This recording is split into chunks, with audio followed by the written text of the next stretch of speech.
All right, guys, I'm going to get us started here. Good morning to everybody. Thank you for joining us for this pretty special event.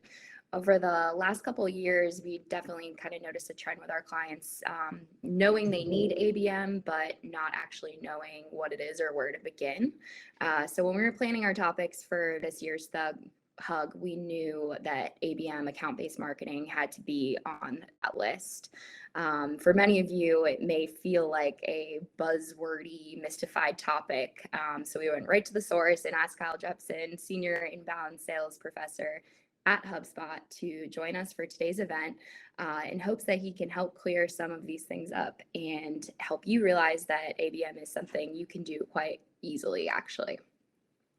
Just a few things. I'm going to drop a link in the chat if you have any Bevy challenges. It should help with those.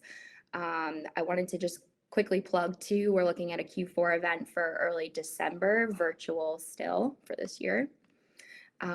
Stay tuned for more information on that. And please join our social groups just to kind of keep the conversation going after today's event, as well as, you know, in your day-to-day as you're coming across challenges.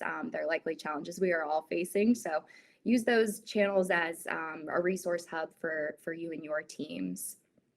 Finally, if you want to stick around after the presentation, we want to do a quick Q&A session with Kyle and my ABM teacher, Alex Moore, senior partner at Stratagon. So we'll get him on here, and Kyle and Alex can just kind of answer any questions that you drop in the Q&A field. With that, I want to hand things off to Kyle, and thank you again for joining us today. Sure, thanks so much. I'm happy to be here. Let me just start sharing my screen here. I promise I'm not this orange in real life. It is my presentation here that is coloring my face that way. I am, as Emily said, I'm Kyle. I work at HubSpot Academy. I figure if you don't know what I look like, you will by the end of this. So here's the rest of me. It's my wife and 3 kids. This picture's a bit old now, but they're still that cute. A little about me. I work at HubSpot Academy. I'm a big fan of raw veggies, tortilla chips, and Billy Joel, which I think is just a long way of saying I'm a pretty boring guy. I'm a married father of 3, and I'm a bishop of a local congregation here. Um, I work at HubSpot Academy. If you're not familiar, this is the kind of educational arm of HubSpot. And our purpose is to educate and inspire people so that we together transform the way the world does business. And hopefully you will be part of that today. Uh, so, well, um, all right, here's today's agenda. I'm just going to give you a quick overview of why you should consider ABM. Kind of some ways to decide whether or not it's a good strategy for you and your company. Then I'm going to give you 5 steps to creating an ABM campaign, and this is going to be sort of workshoppy. I haven't really figured out a good way to make workshops happen um, virtually, but I will do my best to pause for 60 seconds for each activity. If you want to drop down some notes, or if you want to chat, or if you want to ask questions. There will be a few little points in that part of the presentation, 5, I suppose, where we can talk about stuff, or you can at least think about things and hopefully come away from this presentation with a plan if ABM is a good fit for you.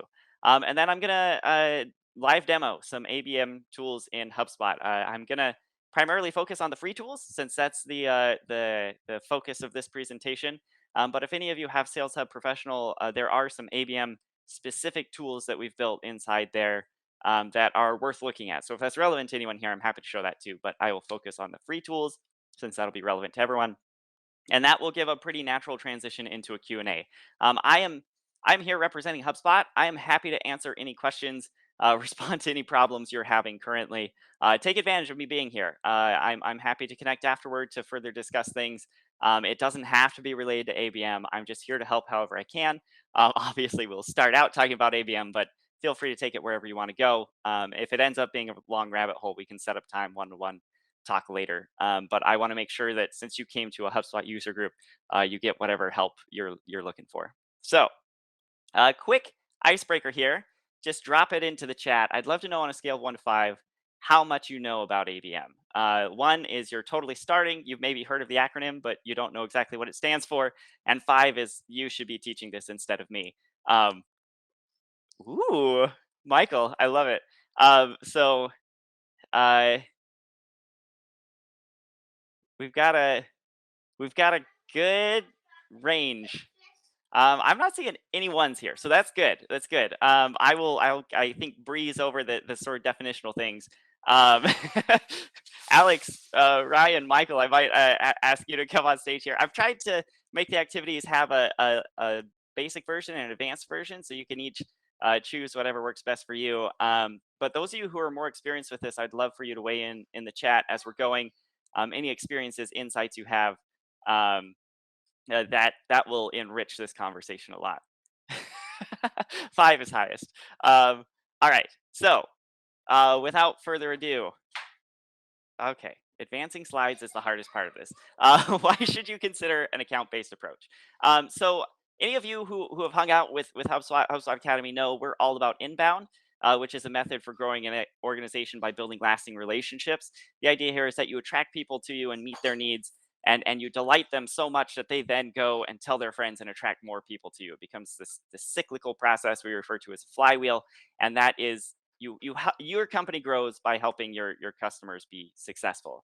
Um, ABM is a growth strategy in which marketing and sales work really closely together to create highly personalized buying experiences for a select set of high value companies.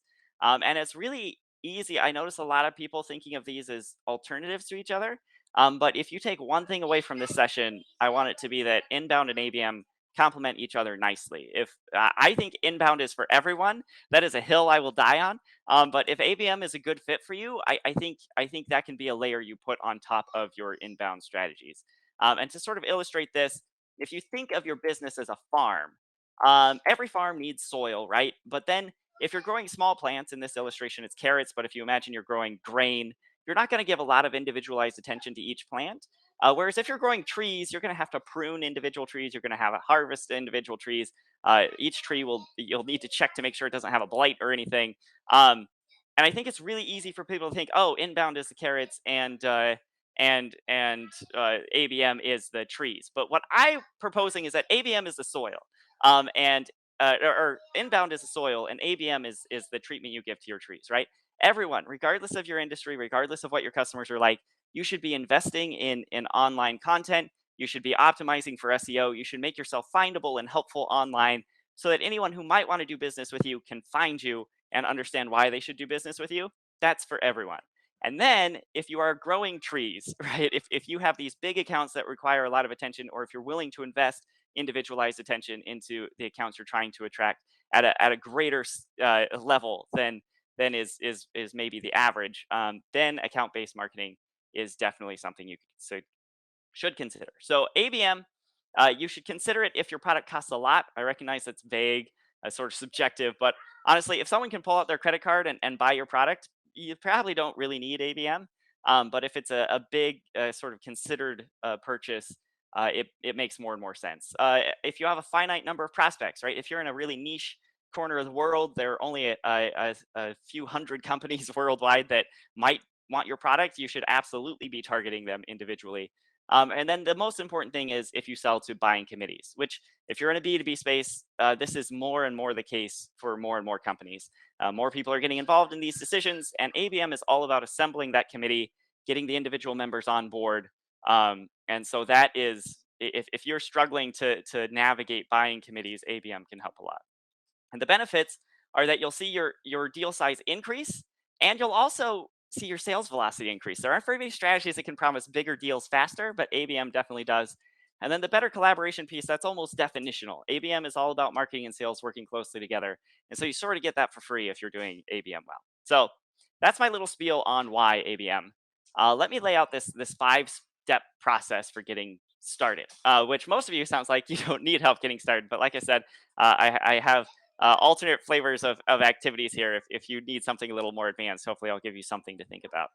The first step is building a task force. At the heart of ABM, you have sales and marketing working together to identify target accounts. And it's really important that sales and marketing are both in on this conversation. So I define a task force as a team of at least one marketer and at least one salesperson that market and sell to an assigned list of target accounts. And it really can be that small. If your company hasn't been doing ABM at all and you're trying to figure out how to get started, a lot of the stories you hear about ABM are these enormous campaigns, very expensive, lots of people involved, high risk, but you don't have to do that. If you are just want to test the waters here, You can literally take one marketer and one salesperson, have them huddle and select a list of some target accounts and set them loose to experiment. Um, as you scale, I would say add salespeople first. Just the nature of marketing is that one marketer can handle a lot more leads and things, right? Marketing is more one to many, where sales tends to be more one on one conversations. So I'd say one marketer can support up to 10 salespeople, and each salesperson can support up to 10 accounts. And this is those of you who are experienced U4s and 4.5s and 5s on the call. I'm happy to take pushback on this. There are lots of different people talking about ABM right now, and there is talk of one to many ABM, but in my mind, as soon as you do that, you start watering down the power of this technique. The whole idea is to keep it small so that you can invest a lot of creativity and a lot of effort into each one of these accounts, making sure they're getting a fully personalized experience.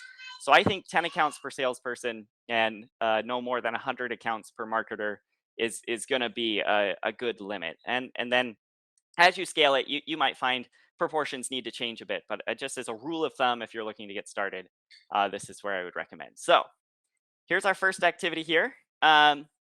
Just think about if you had to if you decided you wanted to form a task force, who would be on it, right? Are you one of those people? And then if not, how are you going to get those people on board, right?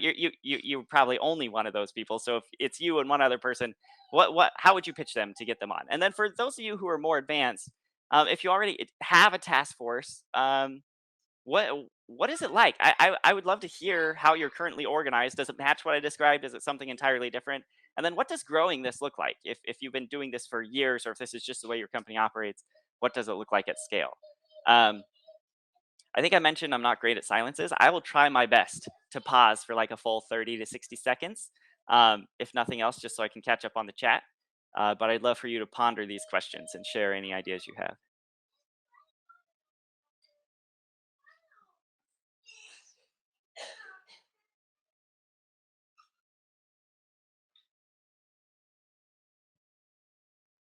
So Nicholas, we'll get to content creation in just a minute. That's a future step, but we'll get there. All right. If we were in person, I could see you all like scribbling notes or turning to each other and talking. Since that's not the case, I'm just gonna power on here. If I'm ever going too fast, let me know. Um, so once you have your task force organized, the second step is to choose target accounts. And so the person or people and the salesperson or people get together and decide who they're going to target. And there are lots of ways to do this. I would honestly say this is the part that most companies get stuck on. Right? If you're thinking about starting an ABM strategy, if you're going to get stuck somewhere, this is the spot. So many teams are a month away from running their first ABM campaign because they are just refining and refining and refining their definition of who their target accounts are. Um, this is just you can look at website visits, look at who already is coming, and how can you work with them and focus more effort on them. Look at your current deals. Is there a company that you have a couple of open deals with that you would like to streamline that and make it work better? You could look at historical deals. Are there big companies you've worked with previously, had good success with? Is there a way you could provide more value to those companies and build that relationship deeper? um, Logos. I am fine with, if you are trying to build credibility as a brand, and there are a couple of companies that if you had them as customers, that would give you credibility. I'm okay with you going after them as long as you have a real case that you can provide real value to them. It can't just be a one-sided, you want to put their logo on their website, but if you can actually help them with the problem, that could be mutually beneficial. And then ideal customer profile. Look at the traits your best customers have in common, and find more companies that look like those. This is the one where I'd say people get stuck, right? They're debating which traits are most relevant. Which ones do we actually care about? Is it company size? Is it location? And the main thing I want to emphasize to you is that the most important thing here is just that marketing and sales agree on which accounts they're targeting, right? You can choose them however you want. There isn't necessarily a right or wrong way to do it.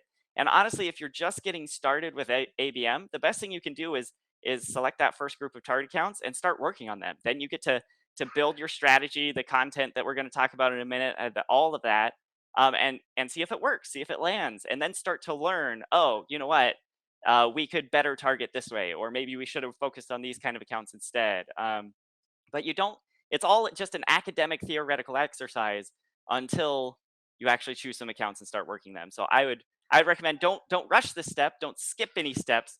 Be thoughtful, definitely, but don't get hung up on trying to have the perfect account list, because until you start working them, you won't have real data to judge how good the accounts were.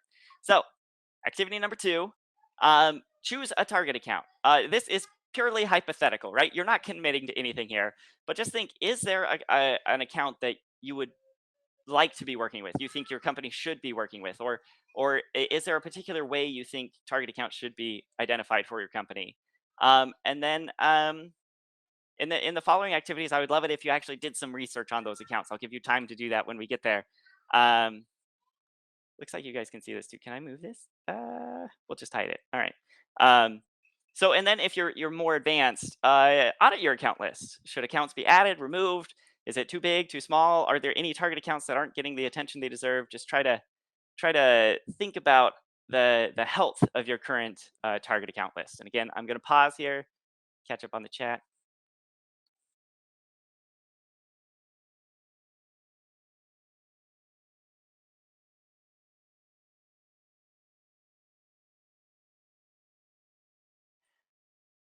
Debbie, I would definitely say a solopreneur can do ABM. In that context, I would just say ABM is uh, selecting accounts that you think are worth pursuing, and then going after them in the ways we're going to talk about in the next couple steps. Um, but then just as you grow your team, if you grow your team, um, or organizing it in such a way so that marketing and sales feel ownership over those target accounts is an important thing. But yeah, definitely a solopreneur. If you are choosing accounts that you want to do business with, you're doing ABM at some level. Um, I guess I hadn't thought of it in that context before, but that is absolutely valid. Yes, and I would guess many companies starting out, while they're getting kind of their inbound strategy in motion, do this, right. They talk to the local businesses, or some of the heavy hitters in their industry, just trying to get those first few customers. I And that doesn't change if you're a solopreneur. You do the work yourself. I think that is definitely a fair way to go. Okay. Um, so now let's talk about building account plans. The Yeah. So, marketing and sales need to work together on these account plans. In general, this is a skill salespeople sort of have, and if they've worked in B2B sales for any amount of time, they have some sense of what it means to work on an account. For marketing, this might be an entirely foreign world. Um, but it doesn't have to be complicated. An account plan doesn't have to be a really detailed, like, heist movie worthy. We're gonna jump over the lasers and we're gonna put in the code. Like, it just needs these to answer these two questions: who will be on the buying committee, and what content will you need for each member of the buying committee. And now we're getting into that content piece. Um, but you need to know this. You need to understand, as you're assembling that committee, who needs to be seated around the table in order for them to decide whether or not they're going to buy from you, right? So these are common buying committee members. This is sort of a generic list, I believe, in HubSpot. If you have access to our ABM tools, these are the ones that kind of come as the default. Um, th- you will, as you're working on deals, someone will be the decision maker, right? Someone will be the budget holder. The decision maker and budget holder might be the same person. They might be two different people. Um, but these are kind of the broad strokes of what a buying committee is going to look like. Hopefully, you have champions. Um, it's going to be a hard deal if you don't have any champions. Oh, sorry, gesturing too big here. You may have blockers, and that's really important. You should invest a lot of effort in loving your blockers into not being blockers anymore. Um, and so this is just a starter list, but you may understand from sales you've done in the past at your company that your buyer committee looks different, and that's fine. But the most important thing to keep in mind is that different committee members need different content, and this is where ABM really starts to feel quite different from just a normal vanilla inbound approach. So you might start with content that you have that has been powering your inbound efforts, right? Maybe you have blog posts or downloadable content or what or videos or whatever you have that was meant for a general audience. Now you're going to take that and you're going to refine it through the lens of what the different buyer committee members need, right? So like your the budget holder, if this is like a CFO or some finance person, they're going to have very different set of questions about your product than maybe the end user or the executive who makes the buy or no buy decision on this, right? And so you need to craft content that will help each of them understand how your product or service is related to their role.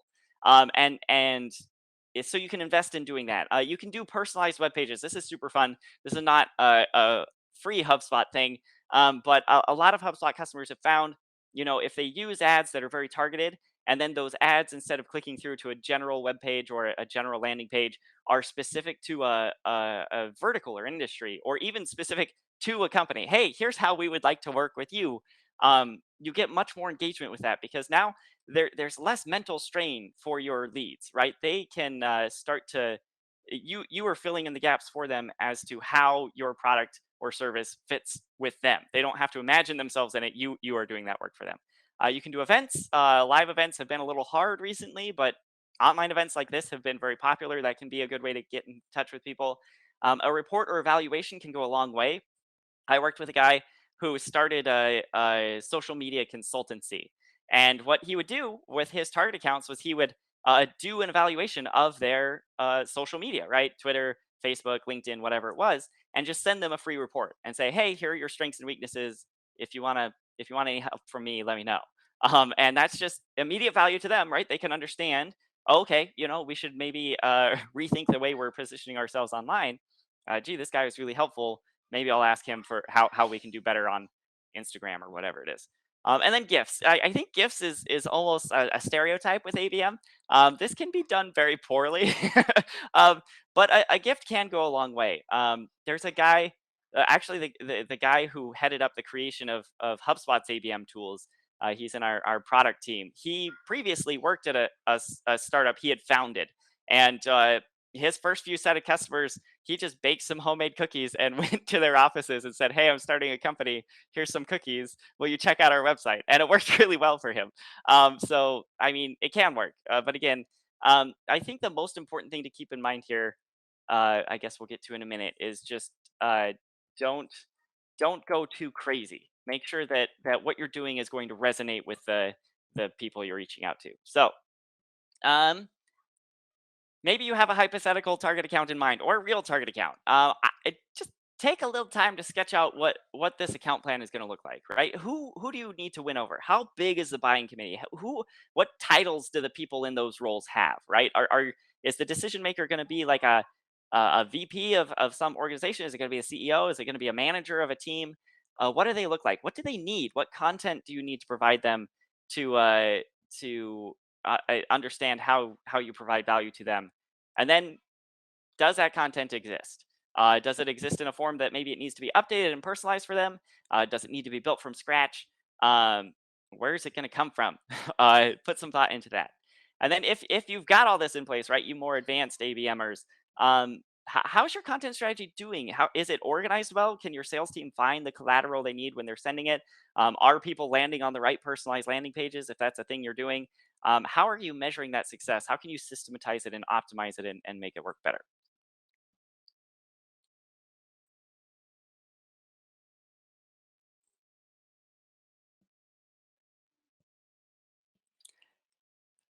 Silence is so hard for me, you guys. All right, we'll just keep powering up.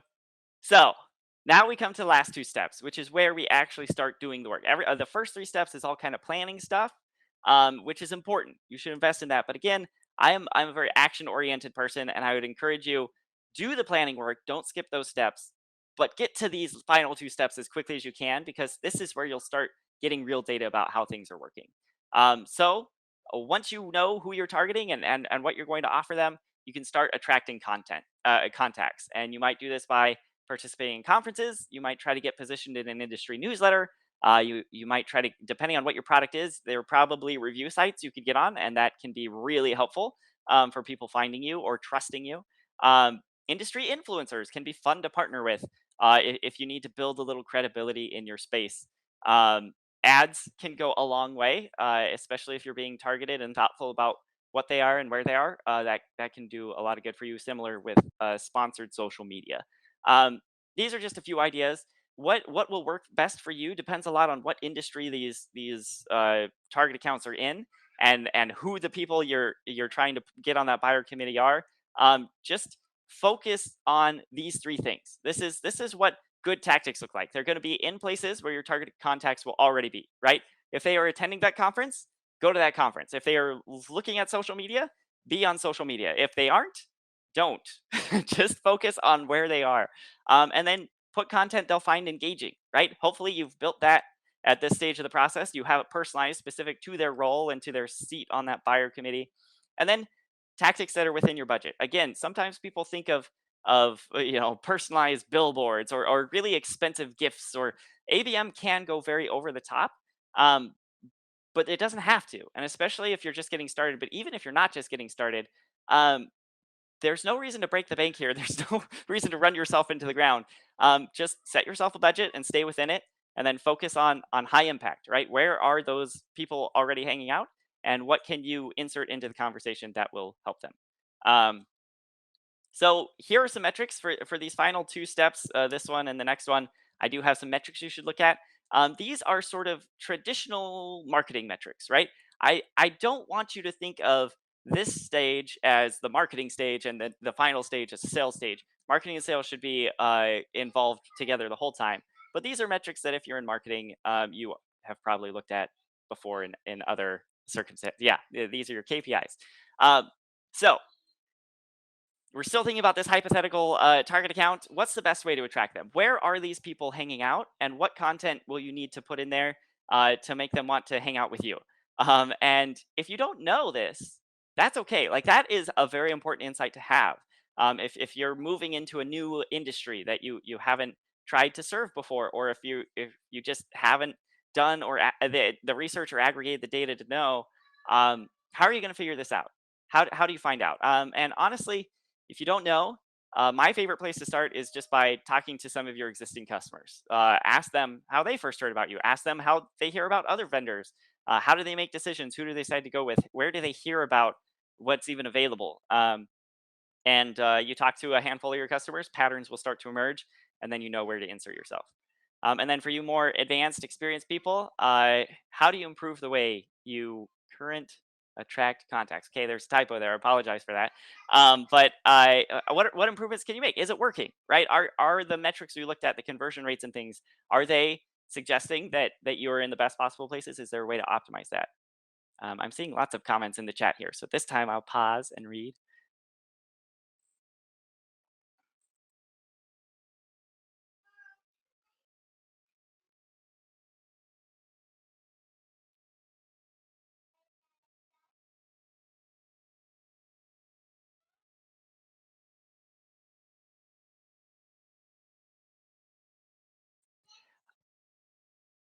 So I really like this question. So I'm seeing some love for LinkedIn. I love LinkedIn. Some of you know that about me. If you don't, come connect with me on LinkedIn, and we will hang out and have a good time. But I like this last question, Taryn. I hope I'm saying your name correctly. Do you need to present yourself as an expert in their industry or company? This is an interesting thing. Um, Imposter syndrome is real. So like, don't be down on yourself, but also you need to be realistic about how much of an expert you actually are. And the really interesting thing is about salespeople, and I try to tell salespeople this all the time. So if any of you are in sales, listen up. You are an expert in your industry. You know things that your prospects don't know, simply because you've had so many conversations with so many people in the industry, right? You know what problems they're facing. You know what they've tried that hasn't worked before. You've heard all the stories and the patterns that emerge, and you can position yourself. Like, I've talked to literally hundreds of people in your position, and they've all tried this thing that didn't work, and then they all tried this thing that did work. And I can now advise you on a path forward, right? Because I have this perspective that you cannot get yourself. So as a salesperson, I think, assuming you've been in your role at least a little while, you can absolutely position yourself as an expert. Um, but I would recommend not starting there, right? If you are thinking about ABM because you're just starting a company, or you're thinking about ABM because you're pivoting into a new industry or vertical that you haven't worked with before, or if you're whatever reason you're starting ABM, um, you'll have to introspect and be really honest with yourself about what level of expertise you bring. Certainly, your company is an expert in something. That's why your company gets to exist, right? And you can lean into that expertise, whatever it may be. Um, and I would definitely lead with that. I don't know that I would start a conversation as, "Hello, my name is Taryn, and I am an industry expert," right? But if you have expertise, if you have data, if you have this personalized content, whatever it may be, I would definitely lead with that, and then just be confident in yourself that you are providing value to this person. You're giving them insights they wouldn't otherwise have, um, and they will, in their own minds, decide that you are an expert. So that's my advice there. Okay, final step here, engage the committee. So we've done the attracting piece. um, this isn't just a sales process. I mentioned this a little earlier, but something that's really unique about ABM is that marketing stays involved the whole time, sales is involved from the beginning. There shouldn't ever really be a handoff from marketing to sales in the way there is in a typical process, right? Marketing and sales work together from the beginning to identify the target accounts. Marketing is doing the work of running the ads and writing the content and publishing the pages and whatever else. But sales is right in there with them, and grabbing those leads and reaching out to people, and they're really working together and staying accountable to each other clear through the end. And there's never a point where sales is like, sayonara marketing, I've got it from here," because marketing is still providing that content and collateral, and making that a content powered sales process right through the end. So here are some metrics, and again, the in the attract phase, the metrics were more kind of markety, and here they are more kind of salesy. But I really want to emphasize that marketing and sales are in this, linked elbows from start to finish. Um, so final activity here. Final time I have to sit in silence. I appreciate those of you who put kind words in the chat saying that you're taking notes. That's really encouraging.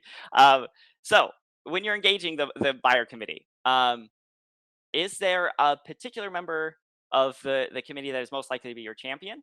And how do you empower them to sell your product to the rest of the committee, and assemble that committee for you, right? And then is there someone who's more likely to be your blocker? Honestly, coming from HubSpot, right? If HubSpot is being considered, a company is thinking about buying some tools, and HubSpot is one of the ones they're considering, very often the marketer will be the champion, right? They've been reading HubSpot's marketing blog since they were a sophomore in college, and it defined their career. They've been watching the academy videos. They want to buy HubSpot. And then the salesperson is going to be the curmudgeon, right? They're going to be like, nah, HubSpot's a marketing thing. It's not really a sales thing, and because they haven't spent enough time with me to understand it's a sales thing. And so that's just a good thing to know, right? Like if I was running an ABM strategy for HubSpot, I would create content for marketers that was like, here's how to win over your sales counterpart, right? Here's how to provide value to the sales team. And I would create content for the salesperson that is like, hey, why common concerns with HubSpot, or myths about HubSpot, why they're not true, or whatever the case may be, right? There are these patterns that you shouldn't be surprised by. The same will probably be true for you, right? Hopefully in any given sales conversation, if you've gotten to the point of being a having a sales conversation, you have a champion somewhere at the table, and there's likely a pattern, right, of what their title is, or what their role is in that buying committee. Um, and if there are going to be blockers, hopefully they're not surprises, right? Hopefully you're never like, oh, I expect you to be a champion and now you're a blocker.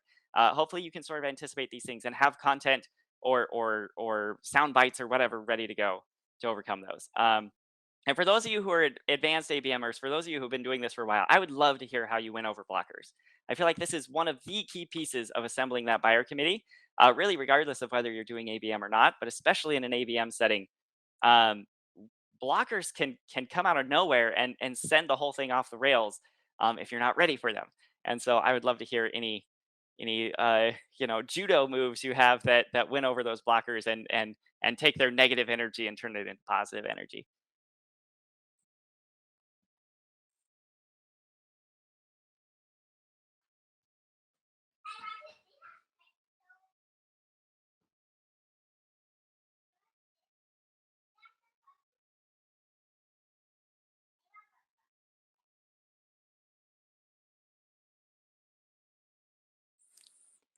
Oh, Debbie. So question in the chat here from Debbie is talked to a blocker today who literally said, "What if my boss doesn't want to share what our company needs help with?"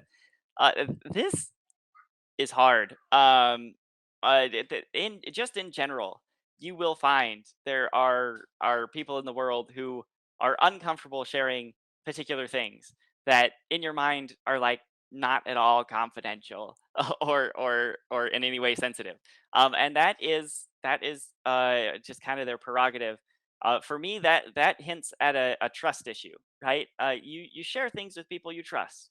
You don't share things with people you don't trust, and for each of us we kind of have different levels of what trust looks like, and we have different things that get put behind the wall based on how much trust we have in a relationship.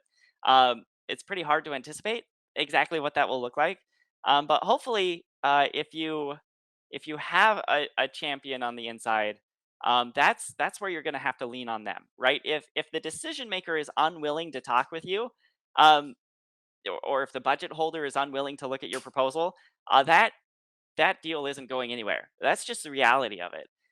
And so hopefully you can find a champion that you can work with and you can empower them, right? You're going to give them the content and sound bites, and hopefully they will be able to have conversations that will bring that wall down. Or maybe there are things you can do like that free social media report I mentioned, right? That you can just show like, hey, I'm here to help and I have this expertise that will help you. Um, but at a certain point, if someone won't let you in, you can't force yourself in, right? Salespeople have been trying to force themselves into conversations for generations, and that is why people don't like salespeople anymore. Um, but I let's see, we're getting some chatter here. I like Alex's point. Yeah, don't just settle for one champion. Build an army of them, right? And eventually they can outvote the blocker.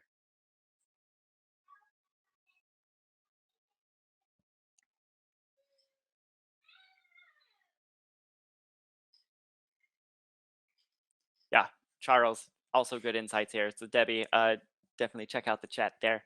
Um, okay, so that's the end of the workshop portion of this. To sum up, is 5-step process: build a task force, identify target accounts, build your current account plans, attract contacts, engage the buying committee. And hopefully this was helpful. I can share this deck afterward if you want to go through it more slowly. But let's hop into the live demo stuff because that is my favorite thing. So just real quick before I hop into live demoing, is anyone here using Sales Hub Professional or Enterprise? Uh, because if you are, I want to show you the ABM tools relevant to you. If not, I won't bother with it. Um, Sales Hub Pro. All right. Um, so let me start with the free tools because that's what you were promised. And there is a lot of ABM stuff that we just went through those 5 steps. I will show you how to do each of those 5 steps in the free tools. But then if we've got a couple of Sales Pro people here, so I will circle back around and show what ABM looks like there also. Um, so here we go. This is, if I did this right, let's see. Yes. Okay. So this is a HubSpot account I created. It is totally unupgraded. It only has access to the free tools. So we will work within those guardrails for this demo. You can see there are little symbols here saying, "Oh, you got to upgrade to get access to those things." We're not going to need those things to do ABM. Let's just go in the order we went in the workshop. So the first step is defining your task force. And that is something you're going to do basically internally, right? Going to tap a marketer person, going to tap a salesperson. But what I would recommend doing for setting that up in HubSpot, we're going to go to our settings here using this settings gear up in the top. Um, Ooh, Bevy makes my computer so slow. No hate on Bevy though. Zoom does the same thing. Um, so if you come to your properties, so your properties inside HubSpot, that's where you store little bits of information about whatever record. Um, you can in the free version create up to 10 custom properties. If you have any sort of paid version of HubSpot, you can create up to 1,000 properties. But if you're doing ABM and you're using HubSpot's free tools, I would definitely recommend making one of your custom properties um, a an owner property. So just real quick, here is a list of all the company properties that just come standard in HubSpot. One of them is target account. Regardless of what version of HubSpot you're using, you have this property. It's just a checkbox. And I'll show you in just a minute. We can go to the company's page. We can select target accounts when we get to the selecting target accounts piece. So that exists. And then there's also, if you want to get even fancier, ideal customer profile tier, which just has kind of three options in it, called, I believe, tier one, tier two, tier three. Yep, there they are. And so this is just a drop down. And so if you have a lot of accounts in your database and you're kind of trying to sift through which ones you want to do, you can assign tiers to them. And then when you go to select your target accounts, you can make tier one target accounts, and then if that's not enough, you can go down to tier two and so on. So anyway, those two exist. All I'm trying to say here is when you're creating custom properties, don't create those ones because in the free version you only get 10. Um, but the property I would definitely recommend creating, we'll put it in company information. I would just call this like marketing owner, and our description would be something like ABM task force marketing member or whatever makes sense to you and your team. Um, and then you can come in here and you can select the HubSpot user property type. So what this will do, every record in HubSpot has an owner on it, right? There's a contact owner, there's a company owner, there's a deal owner. Um, uh, in general, that's often going to be a salesperson, and that's I would recommend just using it that way, right? Company owner, put the salesperson in there who's assigned. But if you have this task force thing going on, put a marketing owner there also, just so then the marketer can also be included in any views and things organizing this, and there can be joint ownership between marketing and sales. That is how I would build a task force, represent a task force inside of HubSpot, in any version, not just the free version. I think that's a great place to start. So that's step one, create a task force. Step two is identifying your target accounts. And so if we head over to the company's page, this is where we can get into what I was just talking about with filtering based on that target account property. This HubSpot account is pretty empty. I did do an import to pull a few contacts and companies in here. Likely, you will have more than 7 records in your company database. But you can just you can filter these. There's this filters button, right? You can filter by industry, uh, and you could say, okay, we only want people, like, we only want companies that are in these particular industries. You could check those boxes, right? You could also do company size or annual revenue or location or whatever is relevant to you as you're identifying your target accounts. You can add filters for all those things, and then you'll only see a list of the relevant companies, right? And if it's a long list, then you're going to want to use that ideal customer profile tiering property to kind of assign one, two, three. But if it was like this list of 7, I would just select all 7 of them, um, and I would go to this edit button, and then I would go to the target account property I showed you and just set this to true. And then those 7 accounts are now target accounts. Um, and that is how I'd organize this, right? You can save views here. There's this save view button. If we had added filters, you could add it as a tab up here, right? You could have your target accounts tab and you could go straight to it, and that would be where you work. You would see all the target accounts and you would update information about them. So task force is going to be represented by owner properties, target accounts using those standard properties, and just filtering and saving your filters here on the company's page is how you're going to organize your target accounts. And then it's time for your account plans, and whatever you decide, right? We're gonna however you decide you're going to work with these accounts. I would definitely recommend using the tasks section. And salespeople using HubSpot are typically pretty familiar with the task section. Marketers using HubSpot are typically more familiar with maybe the sort of project management and calendar and content tools there. But you can assign tasks to anyone in your HubSpot account.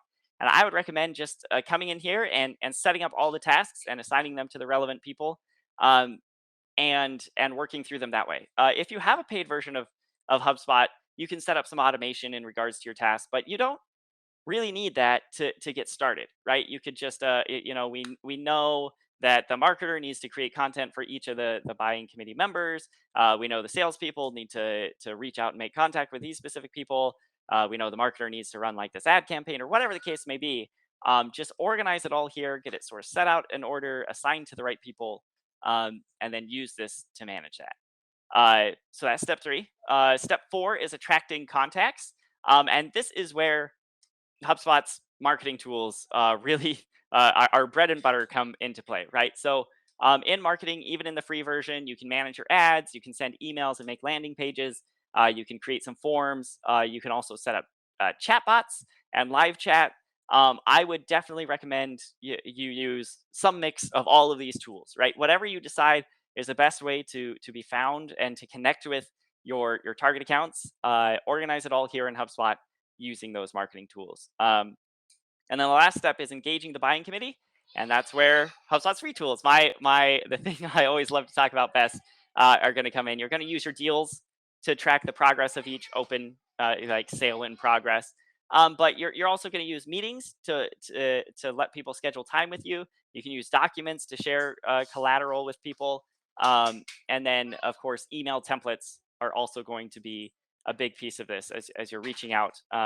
Marketing can help craft those, and then you can be really organized and systematic in the way you're reaching out to people. So all of those are free HubSpot tools, um, and that I think would be sufficient for you to organize an ABM campaign and get it going. So um, any questions before I transition over to paid tools?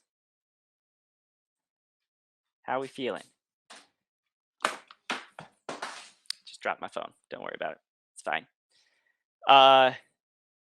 Okay. I'm stopping sharing here so I can do my paid portal since we do have a few Sales Pro users here. Give me just a second. All right.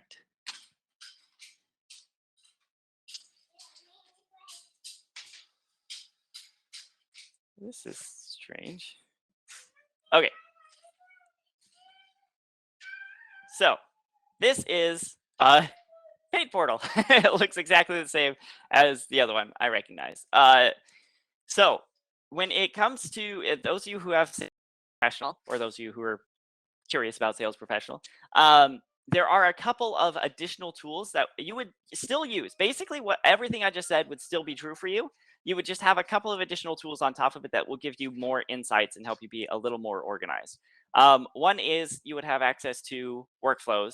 So you could create a workflow that maybe does that ideal customer profile tiering for you, right? Just based on company size and things. Here, I'll just show you what that might look like. I have a sample workflow here. You could have that tiered automatically, but I think your actual target accounts, you're still going to want to select manually. Your task force is going to come together. They're going to agree. These are the accounts that are most important for us to focus our efforts on. Um, and they'll do that way. But if you have a lot of companies in your database and you're trying to organize them somewhere, somehow sift through them and figure out which ones should be your target accounts, some sort of branching logic like this might be really helpful, right? So we're starting. This is a workflow. There's a criteria that enrolls people in it, or companies in this case, and then it's just a series of trigger based action. If the annual revenue of a company is greater than $1 million, they're located in the United States, and they're in hospital and healthcare. I just made this up. Then there's a good chance that maybe we would want to target them, right? They're at least within the realm that we work with. And then you can create some branching logic, right? For those that are above $50 million in annual revenue, that's going to be tier one. And if they're greater than 10 million, that'll be tier two, and all the rest will be tier three, right? And so this could all happen automatically every time a company is added to your database. It would go through this process. And then you would just constantly have this pool of tiered company records that you could pull from as your task force is discussing who should our target accounts be. So that's kind of one piece, and that's not unique to Sales Hub Professional. You get workflows regardless of if you're marketing professional or even Service Hub professional or any professional. You get that. So that's kind of step one. Um, or maybe like step zero because it's sort of in the background. But then you're going to come into your companies, and everything I said before holds true, right? You're gonna filter them to identify the ones you want to make your target accounts. You're gonna use that target account true false property to define your uh, target accounts, and then you're gonna have some additional tools on top of that. So here I'm just opening up a company record. This is Disney. Um, the Come on, internet, we got this. So all of your CR inside of HubSpot have kind of this 3-column layout. Once it loads, you'll see the basic information about this company, what it's called, its contact information, its size, all those properties we've been filtering on. Those are all there. On the right, you have kind of associated records and other relevant information. And in the middle, you have a chronological timeline of all the interactions anyone on your team has had with this company, whether they were automated by HubSpot or whether they were done one-to-one, whatever the case may be. But if you're a Sales Hub professional, you get a bonus box here, which is an account overview. And so you can see this is a target account. You can edit that right here, set that to true or false. We'll keep it true for now. And you can just get a really high level understanding of what's going on here. How many contacts there are, how many of them have been assigned to buyer roles. One of them is a blocker. That's worth knowing, right? And again, this is a test account with only dummy data. So there's not a lot of interesting things to see here, but you would be able to see the last engagement and the last touch. So engagement is some sort of external, like some sort of interaction you actually had with them. Last touch, a note, which is a purely internal thing, can be left here. So that is just like a taste of what's going on. If you click this view account details, this sidebar slides out, and you get a much richer view of what's going on with this account. So up at the top, you'll get some metrics, which for this account are all going to be 0. But things like page views and how many new contacts have been created and emails and meetings and log calls. Right now, we're looking at this for this month, but you can look at whatever time range and see how the account has been changing and engaging over time. Then you have a list of associated contacts, and here you can assign buyer roles to them. This is the list I mentioned previously, and you can just check the boxes next to whatever relevant roles. And then you can see the last touch, the last engagement, and if anything is scheduled in the future. So this is going to give you a really good sense of what's going on with this target account. And if nothing is scheduled, you should maybe work on that. Internal stakeholders, right now, I'm the only one listed here because I'm the only one in this HubSpot account. But if multiple people were working on this account, we would be able to see how much activity they've had with people at this account. When they last interacted with them, we can see that I met with Bob Jones apparently a year ago. And again, if anything is scheduled in the future. And then any open deals will be listed here with their amount and their close date and what stage they're in. And then down at the bottom, you have page views, but I don't have any page views in this account. But you would be able to see if people are visiting pages, if these contacts are visiting pages on your website, you can see which ones they were. So this is more like almost like a command central of what is going on with this account. Really deep insights onto one specific account. And then if you want to zoom out and see all your target accounts, if you have Sales Hub Professional, you'll see this target accounts item in the contacts navigation menu. And this is all the target accounts listed out together.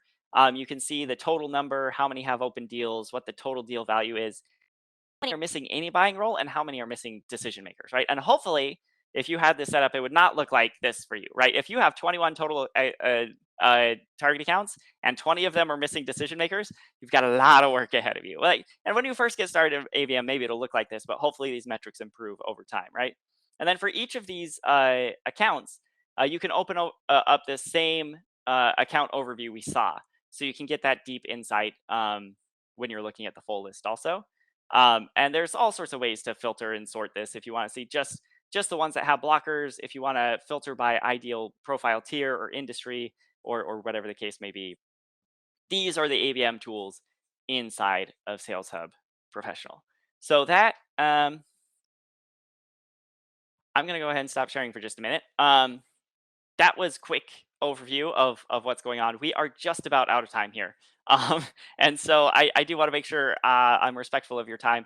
But if you have questions, I'm happy to take them now in the little bit of time I have left, unless Emily had anything else she needed to talk about. And then please, please, please connect with me on LinkedIn. If you have additional questions, follow-up questions, unrelated questions, as long as they are somewhere in the realm of HubSpot and sales or ABM, I'm happy to take those and discuss them with you. And I will share my deck afterward. Have links to some additional resources. There is a lesson on ABM I've created for HubSpot Academy. You can access that. Also, some good articles and those sorts of things. Um, but yeah, thanks so much for having me. And let me know if you have any questions.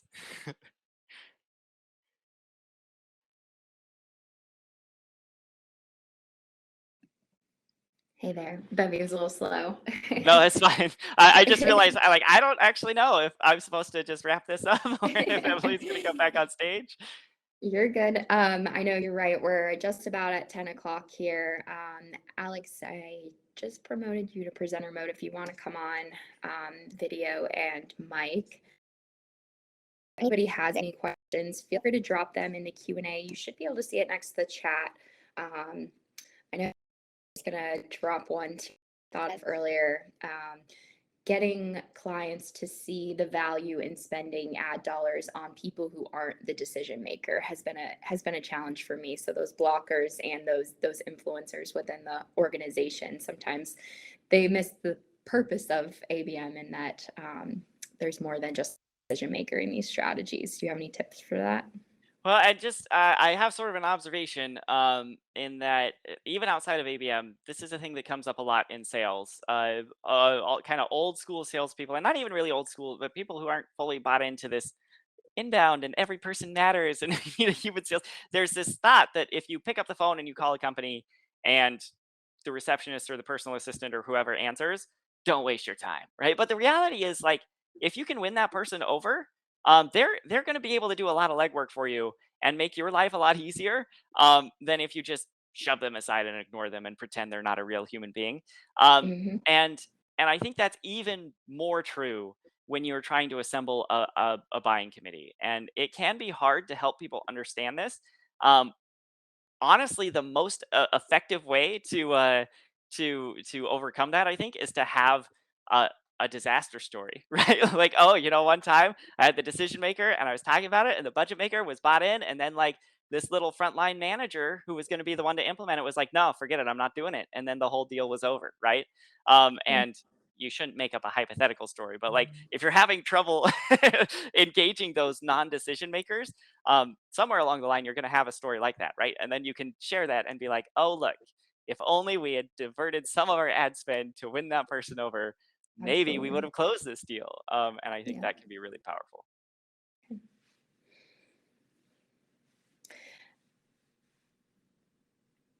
Oh, Um, we can't hear you, Alex.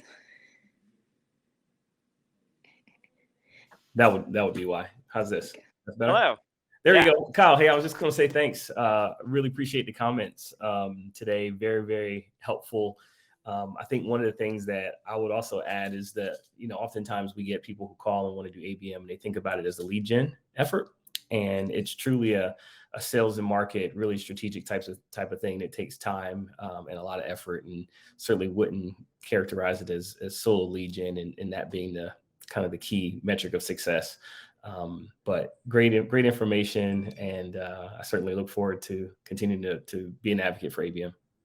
Yeah, thanks. It's funny, just a peek behind the curtain here. I understand if people have to hop off and leave.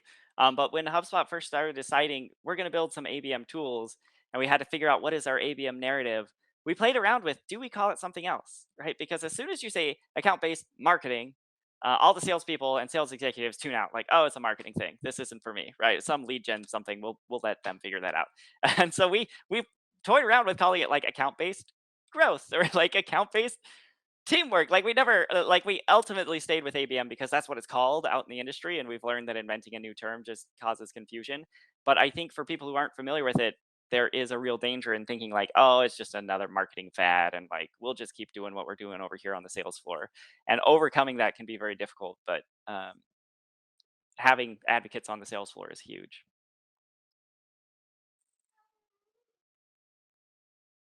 Any final questions as we get ready to wrap it up? I'm actually going to bring it across the line for us and close out.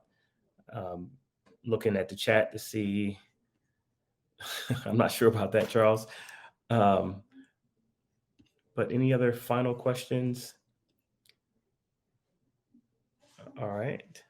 Well, if not, Kyle, again, really appreciate your time. It's nothing like having a HubSpotter on the line, particularly one that has some famous ties, even though you said it's only in certain corners of the world. Fun fact, I know Kyle had about 2 million views in some of his latest work online, which is pretty special. So congratulations on that, Kyle. Oh, wait a minute. What's next for ABM? So we'll take this one really quick as we wrap up. How far is too far to go? Personalization Q&A in the Q&A. So I'll take a stab at it, and Kyle, please do the same. I always say take personalization as far as your budget and resources can allow. What's reasonable. There is a point where it's just not manageable. But if you are trying to create, unique experiences, there's no question some personalization either at the ICP or company level, and maybe even down to the buying, the functional level, right? Or whoever is making the buying decision on that role could be something of interest, depending on what's in your tech stack and how possible that is for you to do it at some level of scale, even if it's 100 accounts, Kyle. Yeah, well, and I think too, just like making sure the personalization is relevant, right? There's lots of personalization that's like, hey, Kyle, how are the kids? I saw you went to BU. Go Terriers, right? And it's like, what are we even talking about here, right? Whereas if you're tailoring it to their role, right? If your product somehow helps them do their job better, if you understand what kind of goals or challenges they have, that is excellent. And I don't think you can over-index on that kind of personalization.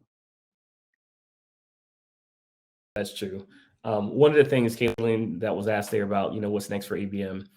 There's a lot of ABM is really multifaceted. One of the areas that I do a lot of work in is on the awareness side, on the advertising side, which is just one little small piece of ABM, of course. But that's really interesting to me. I know I'll be giving a talk in Inbound, shameless Nice. plug about that soon, because just everything that's going on with the cookieless world that we're going to be embarking upon, which certainly is going to change the dynamics in terms of how we do advertising based outreach to these accounts. So to me, I think that frontier is somewhat uncharted waters. A lot of smart minds and are looking after that, including folks across our teams, just wanting to make sure that we can navigate that. And I think that's going to have a huge impact on that particular part of ABM as we knew it in the past versus what it's going to look like going forward. Yeah, and the only thing I would add to that is I expect buying committees to continue to grow and to become more common. And so having some level of competency in navigating and assembling a buyer committee is going to become more and more a general need for B2B companies.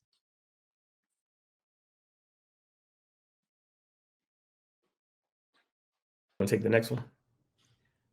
Favorite ads platform? I don't really know. I don't do a lot with ads. I'm much more on the sales side. I'm sorry, I'm not going to be much help there. Alex, you got Kelly, there's thoughts on that? lots of them out there. I don't want to get accused of plugging our own stuff. You guys know that we are working in an ad platform called BrandGen, but there are many good ad platforms out there. Like anything in the tech stack, I would say it really depends on what your needs are. So the long list of logos are indeed long, but I think it's a conversation about understanding what your real needs are, because they do all offer different features. So probably a good conversation offline. All right, look, we're over time. It's 10:03. I'd like to go ahead and wrap it up. Kyle, again, really appreciate it. Looking forward to seeing you in person sometime soon, maybe Inbound 2022. Who knows? Hopefully. Maybe a thing. Thanks everyone in the viewing and listening audience for hanging out with us this morning. Be on the lookout on social as well as your inboxes for the next hug information. I know Emily gave some details on that on the front end, but just keep a lookout because we'll be having our Q4, as she said, I believe sometime in December. All right. So with that, hug Q3, we're out. Thanks, everyone. All right, Kyle, thanks, man.